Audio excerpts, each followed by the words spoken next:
آمادگیمون از لحاظ مطالب آموزشی و هشدار و اینا که مردم بدونن انجام شده بود و الان تو این وضعیتی که هستیم با توجه به ثباتی که در قم که خوشبختانه در زمینه شوینده ها و لوازمی که میتونه پاکیزه بکنه و استریلیزه بکنه ما مشکلی نداریم.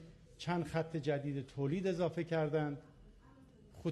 برخی از خطوطی که در صنایع وجود داشت تغییر جهت دادن به سمت شوینده هایی که به همراهی رسانه ها هم سپاسگزار هستیم که در این زمینه در کنار مردم و دولت نقادانه در خدمت شما هستیم.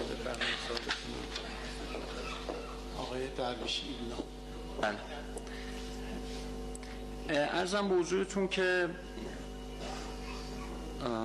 من یه سوالمو چون چند تاش پرسیده شده، دبیرکل خانه پرسا اعلام کرده که بعدی از Hey NBC News viewers, thanks for checking out our YouTube channel. Subscribe by clicking on that button down here and click on any of the videos over here to watch the latest interviews, show highlights, and digital exclusives. Thanks for watching.